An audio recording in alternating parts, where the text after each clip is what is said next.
in the back row.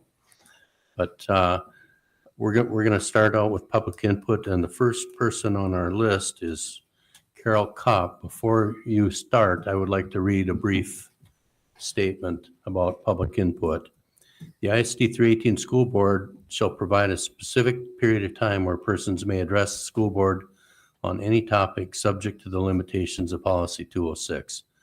All individual comments shall be less than 5 minutes. Any group of 5 or more persons must appoint one person to present the group's views to the board.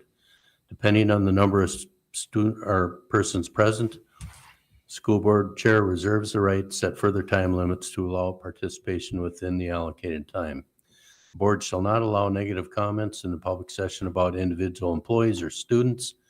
Specific factual information or recitation of existing policy may be furnished in response to inquiries, but the board shall not deliberate or decide regarding any issue that's not included on the agenda. If there are more requests than time is available, priority will be given to persons that reside within the Grand Rapids Big Fork School District.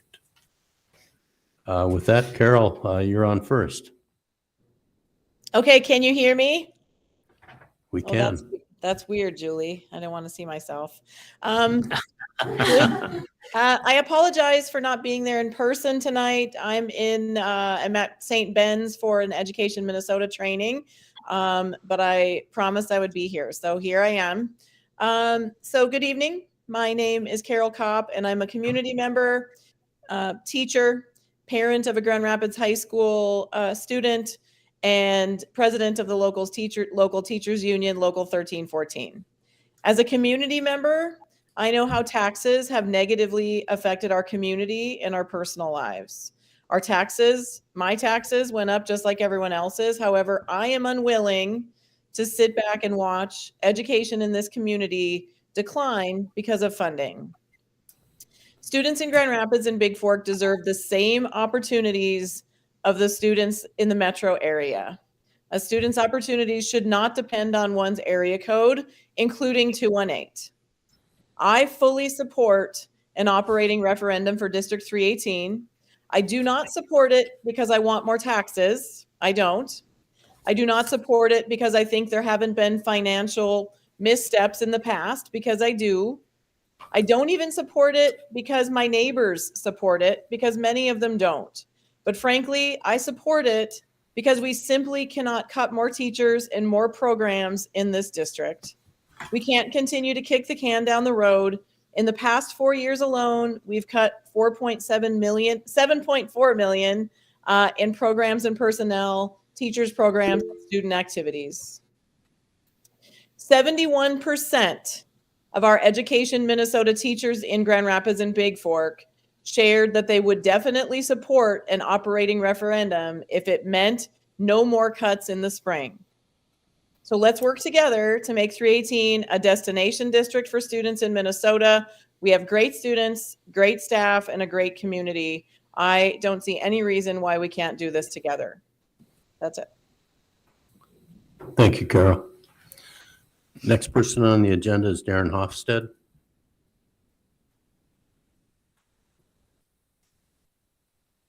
Thanks, Carol. Thank you, board. I'm Chair Schroeder, Superintendent Gross. My name is Darren Hofstede. I'm the principal at the Grand Rapids High School, and I too am here to speak on behalf and support of the November referendum for our schools, for our teachers, for our children, and our community. Grand Rapids is a school district that I've been a part of for 23 years. It's something that, going into education, I think a lot of us feel like it is a calling. It's the place that I really have grown to love and really felt like I was here for a purpose. Through my 23 years, I've been able to be a coach, a teacher, a parent, community member, and now a principal. And one of the things that I've always strived for is greatness out of our kids, out of kids in my class.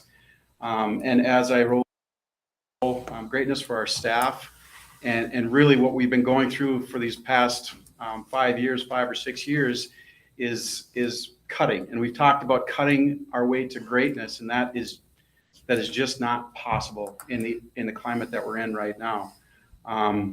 We're losing our identity. right now as a school, as a high school. The cuts have gotten really deep to the point where we're running lean in a lot of our areas. And as you know, we're losing programs. We stand apart from a lot of schools in the Northland because of what we're able to offer, whether it's through our tech classes, through IB, our athletic facilities. But those things they're taking a hit, and it's making a big impact on what we're being able to offer. It's devastating for me to see and to grow up in this, in my career, in a place that I truly love. And I want to see I want to see greatness out of our kids. I want to see greatness out of our teachers, out of our administration, and out of this board. And I know this is it's a huge responsibility, and to bring a referendum, especially in the world's events and even in our community, it can be very polarizing. But I, for one, refuse to stand back and not do something about it. As a principal, I feel a huge responsibility on my shoulders, and I know as a board you have a huge responsibility on your shoulders as well. But I plead with you and I urge you to consider where we're going as a district. And again, I want to see us do great things for our people that work here and for our kids and our community. Thank you for your time. Thank you, Darren. Thank you. Dale Christie?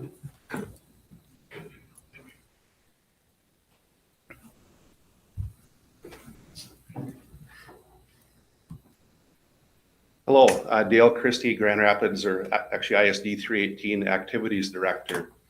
I wanted to speak tonight because I know the weight that you guys are under with making a decision like this. It's obviously difficult in this economic climate, but as you're aware, we're in a very tough situation within the schools right now. And I wanted to make sure you're aware of things within the activity department. I've been here a month now. Haven't had a chance to do a deep dive, but I've seen enough to know where our department is at, and want to make sure that you're aware of where we're at. So I know that you're aware of things from a macro view, but if you want to dig in a little bit at the micro view with activities, in many ways we are the face of the district, where a lot of the public interacts with us. And as I look through things, we are no longer trying to decide between needs and wants for our programs. We're not providing any wants. We're not even providing all the needs at this point. I'll just give you a few examples from this past week that I took a look at. Our football team needed new helmets. 100% of that is being funded by the Booster Club, not a penny from the district. Uniforms. We're in many cases splitting the cost of uniforms with booster clubs. The cheerleaders' uniforms that we just got are 100% not funded by the district. They're funded by fundraising activities. So we're already asking a lot of our booster clubs, and so from what I'm seeing, there's not a lot of extra things to cut at this point other than programming. And I don't want to set off a firestorm, people being alarmed by that, but I think people need that information that's where we're at this point. And each program doesn't cost a lot of money in the overall grand scheme of things. So depending on the size of the cut, it would possibly have to be many programs. And so those would be tough decisions in the future. So just wanted to make sure that you're aware of that. And I believe you probably are, but I wanted to make sure that the public's aware of that as well. Thank you. Thank you, Dale. Myrna Peterson?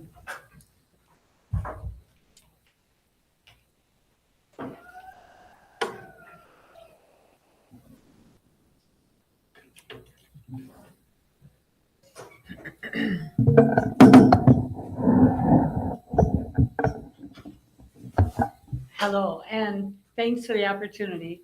My name is Myrna Peterson, retired educator, most recently in the classroom from Deer River School District 317 and Bemidji State, but I'm still an educator. Now my classroom is the community. When I was very early age, my dad taught me to always know my why before I do anything, then make a plan with transparency and integrity. Well, I'm here to tell you my why, of why I support a referendum here in the school. 4 things: diversity, technology, specified curriculum, and a total overall quality of education. Starting with diversity, I am honored to be a grandma of 9 wonderful grandchildren. 7 of them, from middle school down to preschool, will be growing up in the ISD 318 school system now. I'm excited about that. 5 of them are biracial. I'm even more excited about that. Lots of opportunities for them. I want them to be welcomed in our school, in our community, and also recognized for their abilities athletically, academically, and in the arts. It's very important to me that my kids have the opportunities and that every child is able to learn at their learning style. And there's a lot of different ones. We need to support that. Technology, of course, that's my baby way back then, but we need to provide the opportunities, programming, the careers that can help our kids stay in our community. We've got industries with Go Marty, all of the industrial things that are coming in. They're all tech related.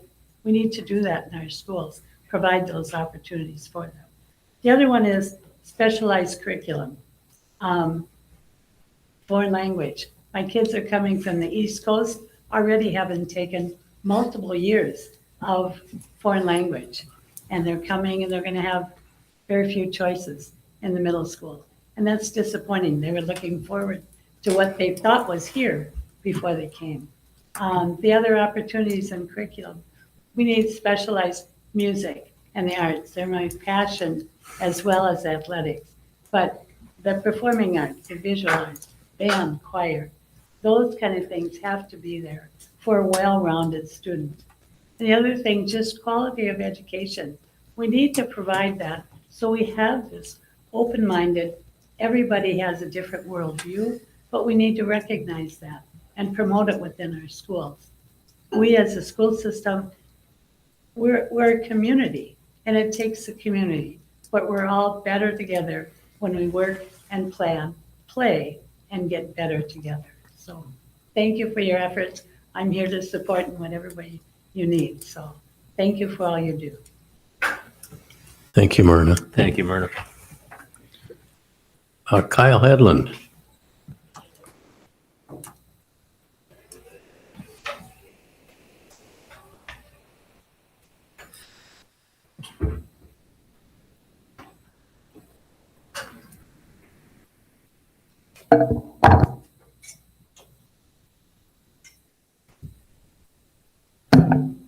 All right, thank you. School board members, thank you for having us. My name is Kyle Hedlund. I am a product of the school district here, and proud to say that. I got a great education growing up, and honestly, it was a major factor in my wife and I deciding to move back to Grand Rapids from the metro area. So I'm here today speaking as a parent. I'll have a first grader and a sixth grader next year, and also as a business owner, a local business owner owning a long-term care facility. So as a parent, obviously I want the best education for my kids. That goes without saying. As a business owner, yes, like thinking about an operating referendum and the taxes that we are going to pay either through our business, through our home. It's daunting, but we still fully support it. And here's why. We need to attract young families to move to this area. And like I said, having a strong, high quality education is a major attracting feature for young families. We need that to keep our business going. We need it. We need the employees. We need the workforce. So we need to attract young families to this area and continue doing that. And that comes from a strong, healthy school district. A lot of people, so I in our business, obviously long-term care, we're taking care of older people. And a lot of people might say, well, why do I care about an operating referendum? My kids are out of school. I don't have kids anymore. I retired here. I don't want to pay the property taxes. It doesn't affect me anymore. Well, it does. Because that's our ability to continue having employees that take care of you when you need that help. That's why it's important for you if you don't have kids in the school anymore, you're retired. It is important for all of us in that industry to be able to have employees to be able to care for you and meet your needs when you need them. So that's why I support it as a business owner, as a parent. I fully support the operating referendum. We need to do everything we can to keep the school district strong. Thank you. Thank you, Kyle. Stacy Hall?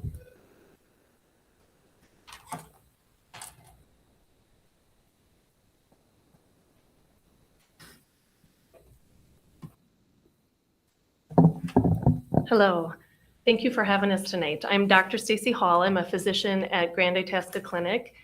I am also a medical director at one of our nursing homes in town and a business owner in the area. And I'm also a mother of 3 children in the district. I have a coming up 4th grader and a 2nd grader and a preschooler who will start kindergarten in a year. Everybody who has spoken already tonight has said a lot of the similar things to what I believe. I think it's important for us to look at this operating referendum for a way to provide stability to our school district. One of the things that I'll add to what they have said is that as a physician, we are looking at some major healthcare shortages in the areas of physicians and providers to provide care for our communities. And one of the best ways to attract those young professionals to our area is to have a strong school district who can provide for their children. I'm also a Grand Rapids high school graduate, and when I signed to come back up here and move up here 9 years ago, I didn't even think twice about the school district. I, had an excellent education. I was offered any opportunity really that I wanted to have.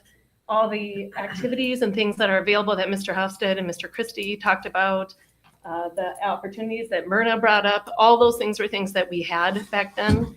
And over the last few years, as we've seen more and more cuts, we've seen those things falling off the block. And with young children, I fear that by the time they get to high school, those won't even be opportunities for them anymore. So, I think it's important as we look at recruiting people to our community to be able to say, look at this amazing opportunity that you have for your children. In rural Minnesota, we can't always compete with what's in the Twin Cities from a healthcare standpoint. A lot of young professionals prefer to be in those areas, but one of the things we do have and that we can hopefully continue to, create stability for and improvement in is our school district that can help bring those people to our community, and we can continue to be proud of and speak strongly of as we go forward. So I would completely support it, both as all those roles I play and as a taxpayer in the community, that I think this is a super important thing for us to be doing. Thank you. Thank you, Stacy. Bruce Goodwin.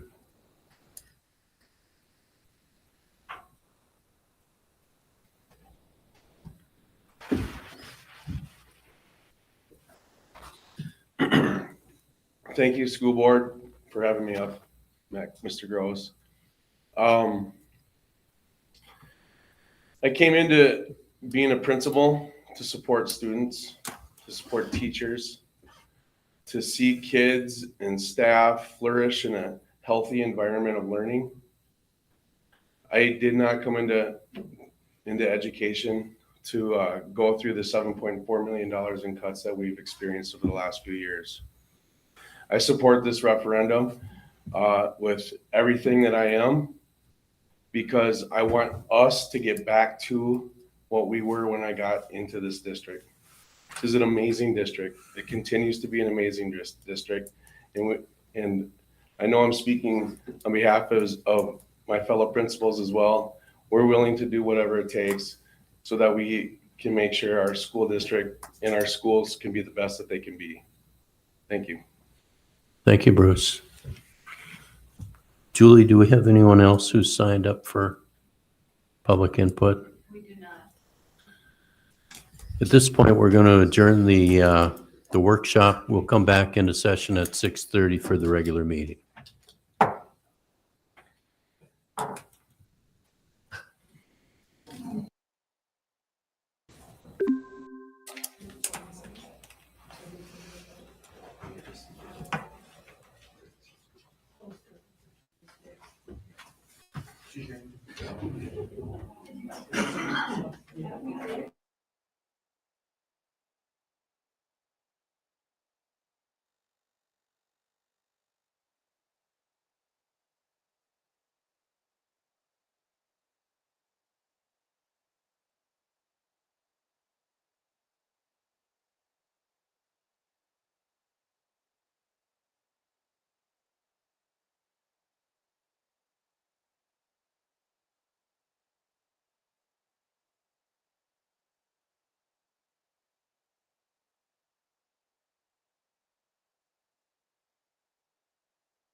humble, excited.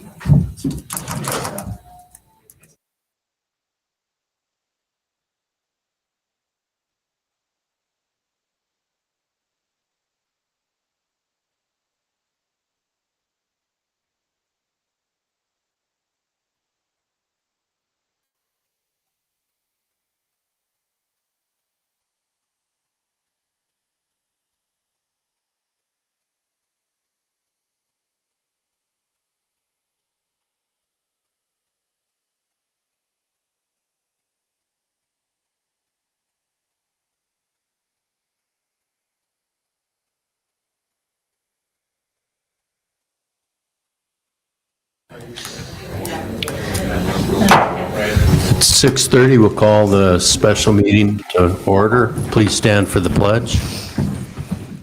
Pledge allegiance to the flag of the United States of America and to the republic for which it stands, one nation, under God, indivisible, with liberty and justice for all.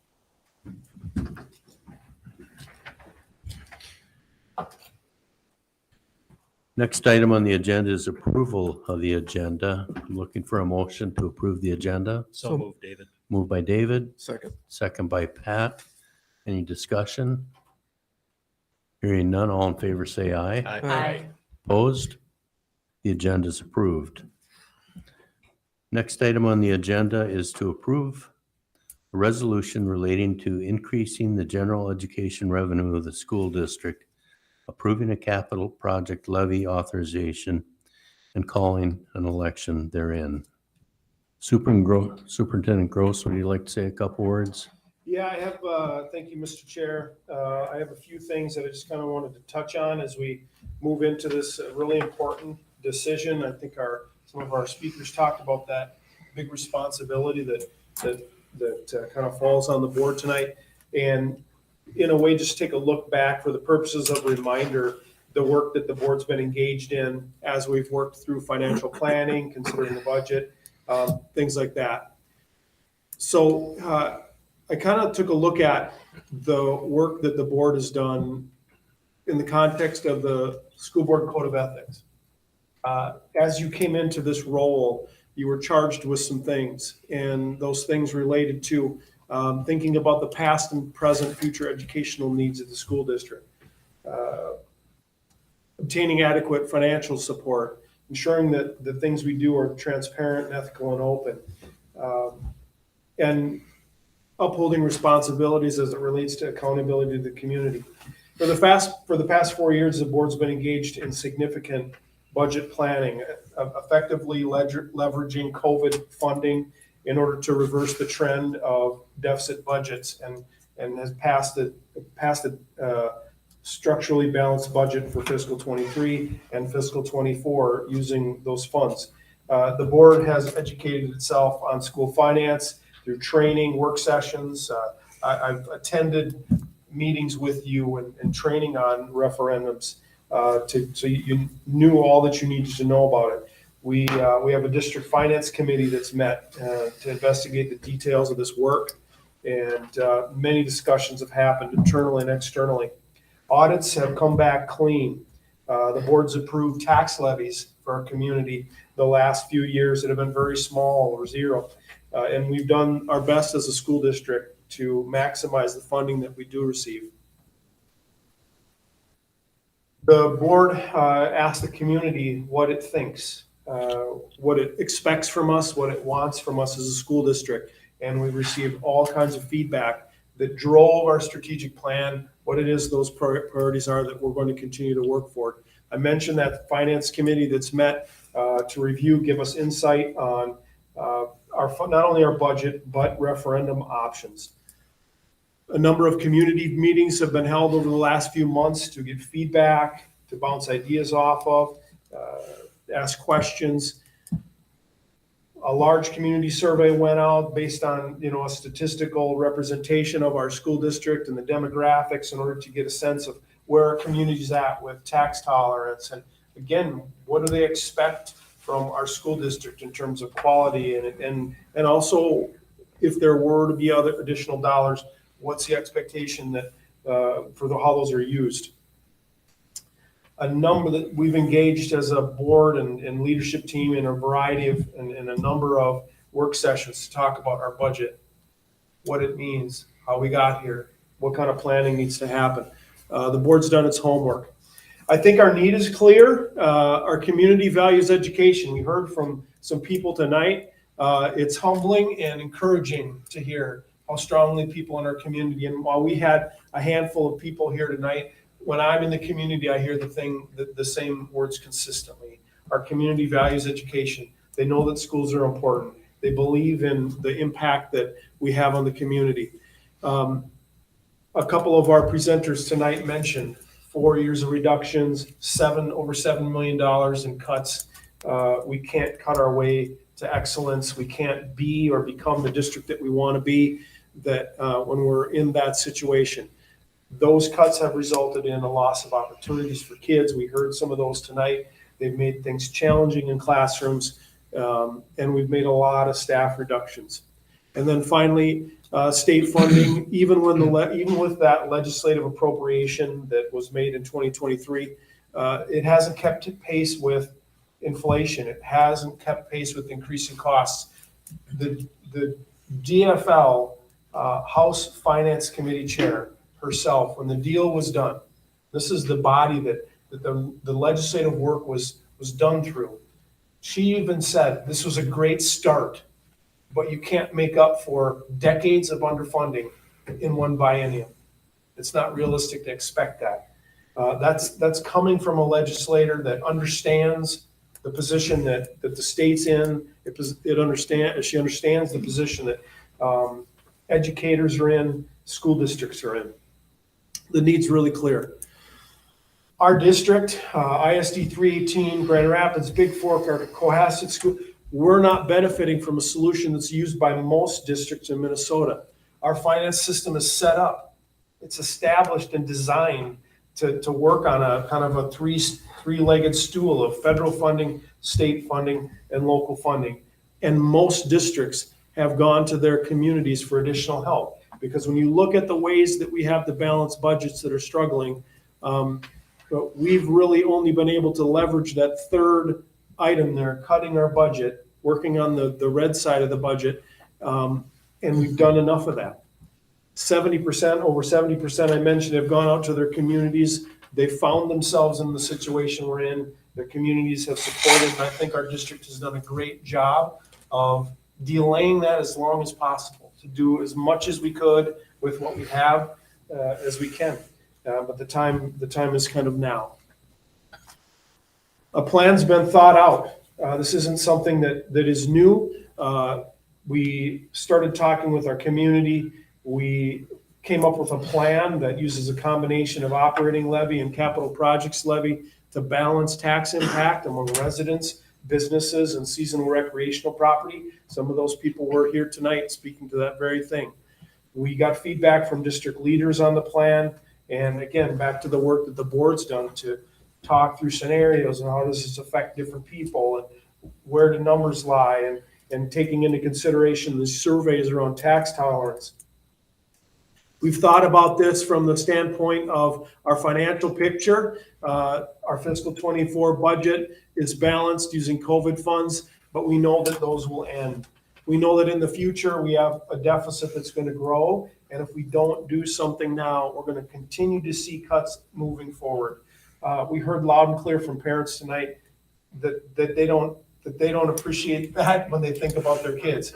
We heard from district staff that have been through this process, or their staff have seen the impact on their kids. You've wrestled with this and taken phone calls as board members about the impact of all this on our kids and our staff. We had the community survey. I mentioned that priorities came through from that survey loud and clear. And what was great is those priorities echoed and aligned with priorities that came out of our internal listening, listening with our staff, listening that the teachers did too. Financial health and stability and stopping cuts is priority number one. And that's fleshed out in the plan moving forward. Second, how do we attract and retain talent? How do we make sure we have the best people, the best programs in front of our kids? we heard from some people tonight that moved back here because they believe in this place so much. I think that's amazing. And then third, how do we restore and be really smart about adding programming that sets us apart, puts our kids in the best position to succeed so they can move back here when they've furthered their education, or they can go and work in the many, many jobs that are available in our community and our business and industry, saying we need people that can do this kind of work. And then I mentioned our strategic plan and the priorities that came out of that plan, and how, as a district, if we're going to do what our community wants, if we're going to give kids what they deserve, we have to be resourced in a way to do that. These priorities flesh themselves out in really this idea: financial health and stability, attracting and retaining talent, and then excellence. Again, we can't cut our way there, but excellence through expanded opportunities and outcomes for our kids. That's what we heard. That's what we're about. That's what we're after.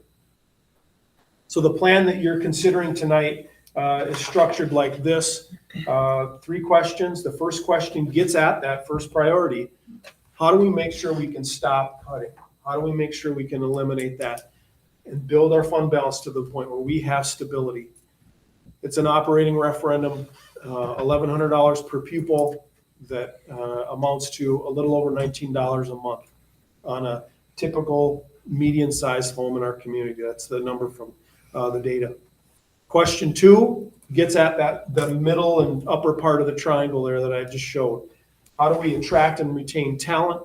And then how do we make sure that we are the district that as leaders we know we want for our kids, that our parents, like we heard from tonight, like our leaders talked about tonight, that they want and see for our community. That's a capital projects levy that amounts to a little over $6 a month. That question spreads out the tax impact among not just residents, but seasonal recreational property owners too. Again, going back to the balance that I think we tried to create between the ownership that people have that live here, but also people that spend a lot of their time here, that own property here, and that benefit from a great school district and great employees and great services that are provided by people from here. And then the third question really gets at that tip of that triangle. And I think back to decisions that were made a long time ago, and Mr. Christie's here, been a real champion and lead in the International Baccalaureate program. People at some point in time decided this district should be the first in the state to do something special like International Baccalaureate. And in order to do that, you have to be resourced. And I think the time is here. I think those are the kinds of things that we can do again. I think when we're talking about kids that are both going into trades and the workforce or the military or 2 or 4 year institutions, we can put them on a path where they can succeed and they want to move back here because it's such a great place. This plan will enable us to stop cutting. This plan will enable us to restore the reductions we've made, establish program that sets us apart, and this plan would enable us to ensure that we can attract, retain that staff that we know we need, the best talent, so that we can have the best programs for our kids in our community. A lot of work's gone into this, and I appreciate that, and this comes with my full support as a superintendent. At this point, I'm looking from the board for a motion to approve the resolution relating to increasing the general education revenue of the school district, approving a capital project levy authorization, and calling an election therein. So Moved by Ben, I'll second. second by Mindy. Discussion from the board? Mr. Chair, Matt, I know there's been talk here tonight, and going back last 4 years of 7.4 million we cut, then we balanced the last 2 years with COVID dollars. There's no more COVID dollars. In a nutshell, that for the more so the community, what does it mean if we don't move this resolution forward for a vote in November to the district?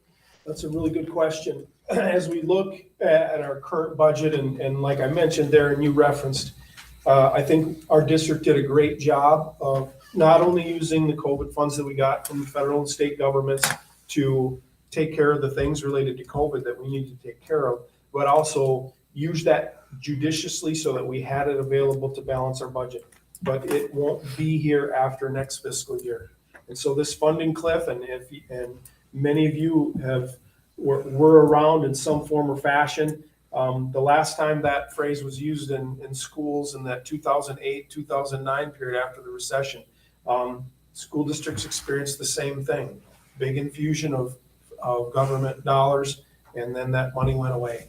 And schools struggled on the backside of that because they ramped up to do what they needed to do. The same is true here. That COVID funding, while being used judiciously, we will start that fiscal year short at least $3.2 million. So we would be looking at least $3.2 million in cuts just to balance the budget. That doesn't add back a single program or person. And that's our best estimate today, a year and a half from when we need to be in that spot. But we'd be at least looking at $3.2 million in reductions in the spring of 2024, this next spring, if we either do nothing or this were to fail. And that's nothing other than an evaluation of our budget, speaking there. So having gone through $7.4 million in reductions, people have seen, especially this last year, what's happened. We've lost language. We've lost a number of elective programs at the high school. We've seen class sizes go places that we haven't seen in decades. And that will only get worse. And the decisions that will have to be made won't be about a position or a small program. They'll be about large programs. They'll be about potentially entire facilities that we look at closing down because we're not able to support. And that'll be the only way we can get to numbers that large. Mr. Chair, and the flip of that question, Matt, is we move this forward, it passes in November. What does that mean for the district going forward? I know you touched on. Yeah, I think that first of all, and this is why those questions are so important. I think it's why we are structuring them the way we are, and we'll communicate them the way. That first question is about ensuring that we don't have to make any more cuts. It means that class sizes won't go down. It doesn't mean that we can add language back at the middle school. I've shared before, I have an 8th grade student in the fall who won't have the breadth of programming for a middle schooler that I think he should have. That's hard for me to say as a superintendent. We won't be able to add anything based on that first question, but we'll be able to get stable. And that's been the priority, I think, for this board, for Kara and I. It came through loud and clear from the community, from other leaders too. We have to get stable so we can stop cutting. That second question gets to how do we start putting those things back? How do we selectively look at places where maybe we're short on staff? I look at some of our class numbers and go, there's a place where places we're uncomfortable. And we're learning would be better if we had more staff.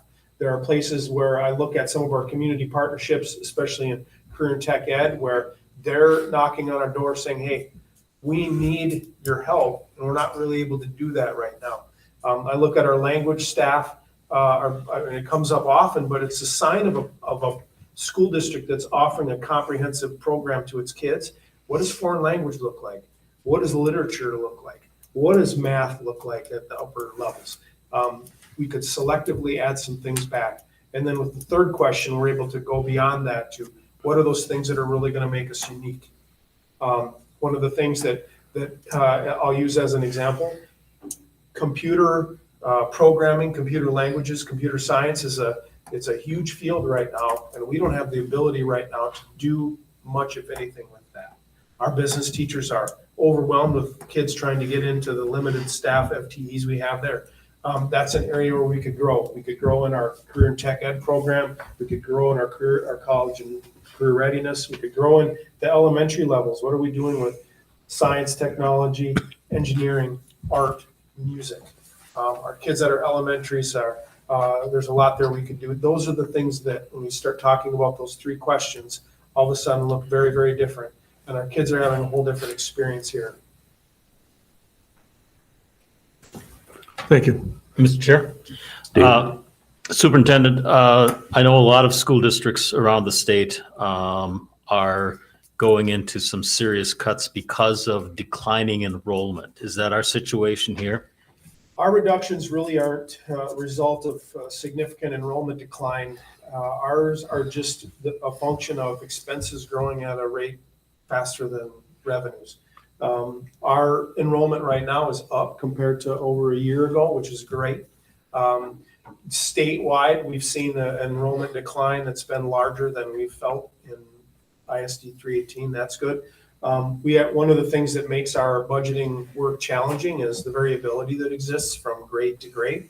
So we have some grades when we look at Big Fork and our in-town schools here, that grade level combined might be well over 300. Then we have some grade levels that might be 250. So there's a great deal of variability, but I wouldn't say that our challenges are consistent with maybe some other ones that are just struggling because they've seen enrollment nosedive. We have people that want to move to the community, and if we have housing for them, and we have a good school system, we've heard over and over again from employers, people want to be here. Thank you. Further discussion from the board? Mr. Chair, just one other comment. I think by moving this resolution forward, it gives the community an opportunity to weigh in on this issue. And I think that's part of that transparency piece we're at as a district. And Matt, you mentioned it, the last 3 years, or the last 2 years, we had negative levies. And the year before that, it was less than 1% in the district from the tax perspective. So I think we've done pretty well in managing our money here at the district. So again, appreciate the work by everybody. And I think it's the right thing to do to move this forward. Can I just ask maybe to speak a little bit? And I always talk about this as the funding formula is equal, but not equitable. And I think just understanding like how are we funded, not just through state federal, but what are kind of is it like student numbers, tax base, like just a little bit around why we are so different than some of the other even more urban schools than ourselves. Yeah, so the funding system in Minnesota is really complicated, and Carol will have to bail me out if I get to kind of over my skis too far. Part of our formula is based on how many children we have. Ultimately, that's sort of like one of the key inputs. But on top of that number, there are a variety of additional aids that come called categoricals that attach themselves based on the kind of kids that we have. That could be demographically, that could be their needs, and those things look different in different school districts, and they end up resulting in a funding formula that at its very basic level, core level, is the same, an amount per student. But when you start layering in the types of kids that are attending school, the needs they have, the languages they speak, how far away they live from each other, all those things end up playing out in different ways in different school districts across the state. And when you're talking about a school district like ours, for example, the third largest geographical school district in the state of Minnesota, huge school district. We have 4,000 students coming from an area that's almost 2,000 square miles. That's unheard of when you talk in the Twin Cities, for example, where I use Columbia Heights as an example. That district is 2 square miles, and they have more students than us. Their transportation system, much about their dynamics are different, and they have different challenges than us too. But it illustrates how diverse our state is when it comes to school districts, and how that plays itself out in funding, and how in rural areas we a lot of times are disadvantaged by the way that the formula is broken down. Thank you. Could you speak about the length of time you're proposing? Right. So as a school district and as a school board, I should say, the board can consider elections that go from 1 year to 10 years. And so inside of that, there's a lot to consider. On the one end, we know that the further we get away from today, the more challenging our projections are. And one of the things I think we want to keep in mind as a school district is back to that transparency, and I think Myrna mentioned transparency and integrity. wanting to be able to talk to our community about what we can project and what we need. And so being short enough that we feel confident about what we project and what we need, but not being so long that we've overextended and not putting ourselves in a position where we find ourselves unable to meet the needs of the kids in year 10. On the other hand, not being so short that we're constantly having to come back to the community over and over again. So what is being considered tonight is 7 years, kind of somewhat of a middle ground in a sense between that 5 and 10 year mark, where you're not going out to the community, it seems like every other year, but also not so long that we can feel confident about our ability to project and be close with the numbers. Thank you. Any further discussion? Julie, I think we need a roll call vote. Melissa Barr, Yes. David Marty, Yes. Mindy Nuring, Yes. Ben Hawkins, Yes. Pat Maduri, Yes. and Mark Schroeder. Yes. Motion passes. Moving on the agenda, next item on the agenda is to approve a long-term facility management maintenance plan. Kara. Thank you. Part of what this plan is we get a certain amount of money based on a very complicated formula, kind of what Mr. Gross was addressing with you, Melissa, that it's all the amount of money that we get is based on the average age of our buildings. So when we built new elementaries, our average age of our square footage went way down. And when we tore down Forest Lake, it went down even further. And we get an allowance based on that equation times the number of students. So trying to, predict how much money we're going to get, it's very complicated. And like Matt said, it's not equitable. So this plan that you have, we need to predict for 10 years. Luckily, we get to update this plan every single year. And the Department of Education approves it. Part of what went into this plan is what you'll be approving in just a few minutes. We need to issue additional bonds for the high school project, and that will be covered through a program. So the indoor air quality bonds. And then also we have the abatement bonds, which is part of our plan, which is being submitted, and you will approve those also after this. Looking for a motion to approve the long-term facility maintenance plan. So moved. Second. Moved by Melissa, second by Pat. Discussion? Hearing none, all in favor say aye. Aye. Opposed? Long-term facility maintenance plan is approved. Next item on the agenda, approve a resolution calling for a public hearing on proposed property tax abatement. Sarah? Yes, so for the abatement, this is related to the additional work that's needed on the parking lots at Southwest and Big Fork. We did issue abatement bonds earlier. There has been inflation, and a lot of school districts have had to come back and ask for a bit more money. So this abatement process needs to be approved. We'll have to have a public hearing for this in the future. The amount is less than $500,000, but this is just to call for the hearing. Looking for a motion. So moved. Moved by Mindy, second by Ben. Discussion? Mr. Chair, members of the board, I believe part of the reason for the additional property tax abatement is because the scope of the project was changed as well at Southwest due to some additional requirements for parking spaces and water filtration. Is that right? Yeah, yes. So those are additional requirements that when the original design was put in place that weren't part of that scope. The city is requiring some additional parking spaces, which made the lot bigger, which meant that we had to add some additional water abatement.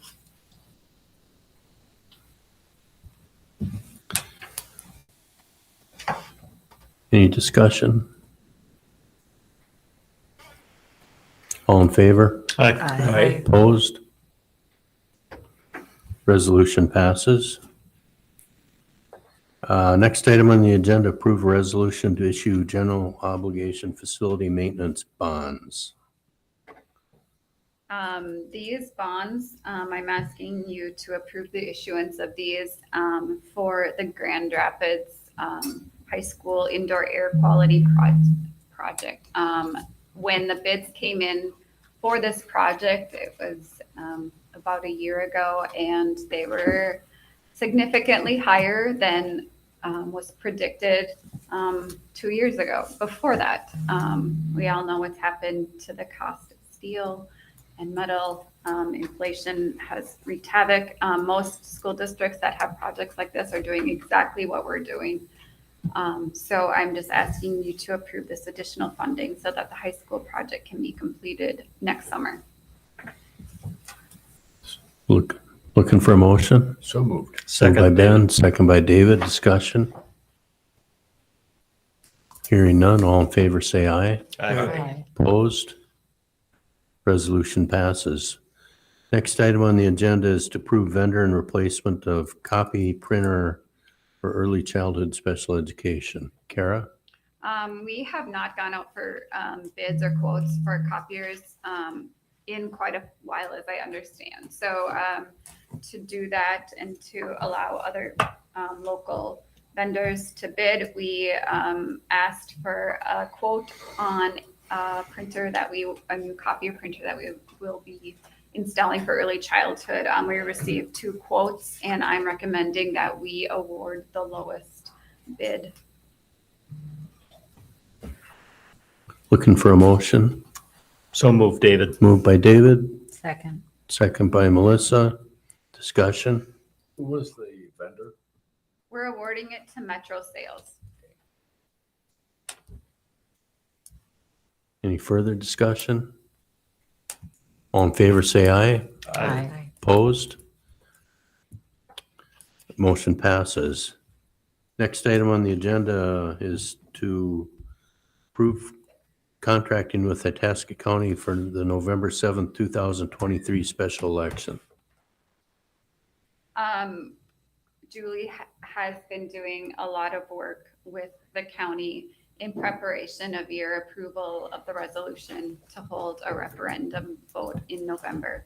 The county has agreed to work with us on this, and they handle almost all of the work related to the election piece of it. So I'm just asking you to approve this contract with Itasca County for the November 7th election. Looking for a motion. So moved. Moved by Mindy, Second, David. second by David. Discussion? Hearing none, all in favor say aye. Aye. Opposed? Contract is approved. Is there any other business to come before the board? Julie, has anyone else signed up for public input? They have not. Meeting's adjourned. Mark, thank you.